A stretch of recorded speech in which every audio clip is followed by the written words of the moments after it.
السلام علیکم ورحمۃ اللہ، الصلاۃ والسلام علی رسول اللہ۔ میں ہوں محسن ہمایوں، آپ دیکھ رہے ہیں میرا یوٹیوب چینل محسن ڈائریز۔ آج کی ڈائری میں کچھ عام ٹاپکس پہ بات کریں گے۔ سب سے پہلے انجینئر محمد علی مرزا صاحب کے کیس میں جو ایک نیا ٹرن آیا ہے، جو ایک نیا موڑ آیا ہے، جس طرح سے ریاستی ادارے FIA یعنی کہ ریاست اب مدعی بنی ہے اس کیس میں، تو سوال پیدا ہوتا ہے کہ ریاست نے آخر کیوں اس کیس کا مدعی بننے کا فیصلہ کیا ہے۔ سب سے پہلے بات جہاں سے سٹارٹ ہوتی ہے، انجینئر محمد علی مرزا صاحب پہ جب یہ کیس بنا تھا، انجینئر محمد علی مرزا صاحب کی گرفتاری ہوئی تھی، تو اس کے ساتھ ہی مفتی اشرف آصف جلالی صاحب کا ایک فتویٰ آیا تھا، جس میں انہوں نے انجینئر محمد علی مرزا صاحب کو معاذ اللہ گستاخی کا ارتکاب مرتکب قرار دیا تھا، جس کے بعد بہت ساری آوازیں اٹھیں انجینئر محمد علی مرزا صاحب کے حق میں مختلف حلقوں سے، آپ کو پتہ ہے،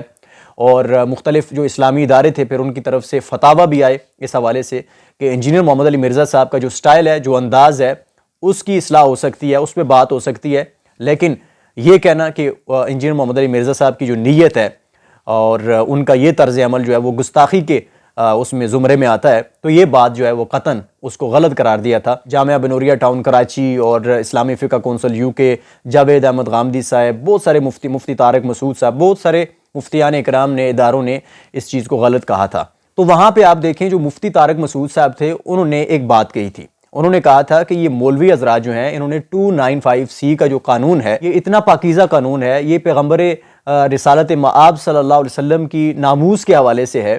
تو اس قانون کو مولوی حضرات نے اپنے لیے ایک کھلواڑ بنا لیا ہے، ایک دوسرے پہ وہ اپنی دشمنیاں نکالنے کے لیے اس چیز کا استعمال کرتے ہیں۔ ایک تو مفتی طارق مسعود صاحب اور دیگر بہت سارے علماء اکرام، مختلف حلقے جو تھے، انہوں نے یہ بات واضح کر دی کہ مولوی حضرات جو ہیں وہ اس کو ایک کھلواڑ بنا رہے ہیں مختلف اداروں کی، جس طرح سے فتاوی آئے تھے۔ اب اس کے بعد ظاہر بات ہے یہ ایک حساس نوعیت کا معاملہ تھا اور ایک اسلامی سکالر پہ یہ چیز فٹ کی جا رہی تھی گستاخی کی، تو وہاں پہ جو FIA کا ادارہ تھا، انہوں نے، میری جو ذاتی رائے ہے اس کے مطابق، انہوں نے بھی اس حساسیت کو سمجھا کہ اس کا جو معاملہ ہے یہ علماء کرام کے پاس بھیجا جائے، شاید وہ کوئی بہتر حل نکال سکیں۔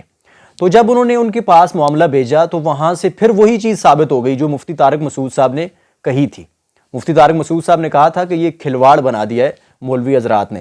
تو جب وہاں پہ معاملہ بھیجا کہ شاید اس معاملے کا حل نکل آئے، تو وہاں پہ اسلامی نظریاتی کونسل کے جو علماء تھے وہاں پہ بیٹھے ہوئے، انہوں نے جو فیصلہ کیا اس سے یہ کیس حل ہونے کے بجائے مزید اس کا جو تنازع تھا وہ بڑھ گیا۔ تو اسلامی نظریاتی کونسل کا جب جانبدارانہ اور متنازع فیصلہ آیا تو اس کے بعد یہ بات واضح ہو گئی کہ مولوی حضرات جو ہیں وہ اس قانون کو ایک کھلواڑ انہوں نے بنایا ہوا ہے۔ اب اس کے بعد میں آپ کو بتاتا ہوں یہ جو FIA نے یا NCCI نے، یعنی کہ ایک طرح سے ریاست نے، یہ ریاستی ادارے ہیں، اس میں مدعی بننے کا فیصلہ کیا ہے۔ آپ کو وہ ساری کڑیاں خود بخود ملتی چلی جائیں گی۔ اس کے بعد جو تیسری چیز نظر آئی ہے وہ ہمیں حکومت کا ایک ایکشن نظر آیا مریدکے میں۔ حکومت نے سختی کے ساتھ ایکشن لیا کہ اب اس طرح کی چیز نہیں ہوگی۔ حکومتی ریٹ کو چیلنج کرنے والے، اداروں سے ٹکرانے والے اور معصوم لوگوں کو، نوجوانوں کو بہکا کے اپنے ہی اداروں سے، اپنی پولیس سے، اپنی فورسز سے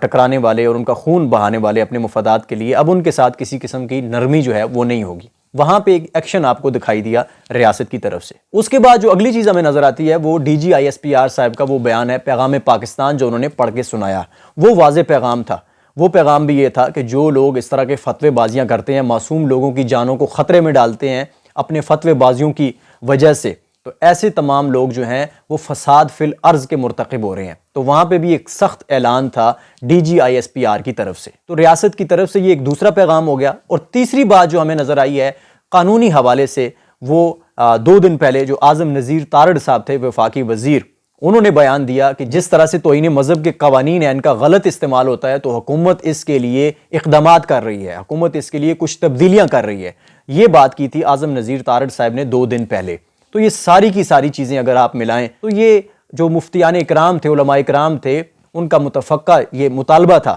کہ ریاست جو ہے اس چیز کو اپنے اختیار میں لے۔ یہ مولوی حضرات جو ہیں اس سے کھلواڑ کر رہے ہیں۔ اسلامی نظریاتی کونسل کا جو فیصلہ تھا اس سے بھی آپ کو پتہ چل گیا کہ وہ اس سے کھلواڑ ہی کر رہے ہیں۔ اس کے بعد جس طرح سے مریدکے میں سخت ایکشن لیا گیا اور پھر DG ISPR کا واضح بیان ایسے فتویٰ بازوں کے خلاف جن کے فتوے فتنہ انگیزی کا سبب بنتے ہیں، معصوم لوگوں کی جانوں کو خطرے میں ڈالتے ہیں، تو ایسے فتویٰ بازوں کے خلاف ان کا سخت اعلان تھا۔ پھر اس کے بعد جو تیسری چیز ہمیں نظر آئی ہے وہ قانونی حوالے سے تھی، جو وفاقی وزیر نے دیا کہ حکومت اس حوالے سے ایک قانون بنا رہی ہے کہ جس میں کچھ تبدیلیاں کر رہی ہے کہ جس سے جو توہین کے قوانین ہیں ان کی وجہ سے جو معصوم لوگوں کی جانوں کو خطرے میں ڈالا جاتا ہے اس کا غلط استعمال کرتے ہیں لوگ اپنے مفادات کے لیے، اپنی دشمنیاں نکالنے کے لیے، اس میں حکومت تبدیلی کر رہی ہے تاکہ معصوم لوگوں کی جانوں کو بچایا جا سکے، اور ملک میں جو بد امنی، نفرت کی ایک فضا پیدا کی جاتی رہی ہے اس فضا کو، اس تاثر کو ختم کیا جائے۔ تو یہ تمام اشارے، اعلانات اور اقدامات جو تھے، اس کے بعد یہ چیز ہمیں دیکھنے کو ملی ہے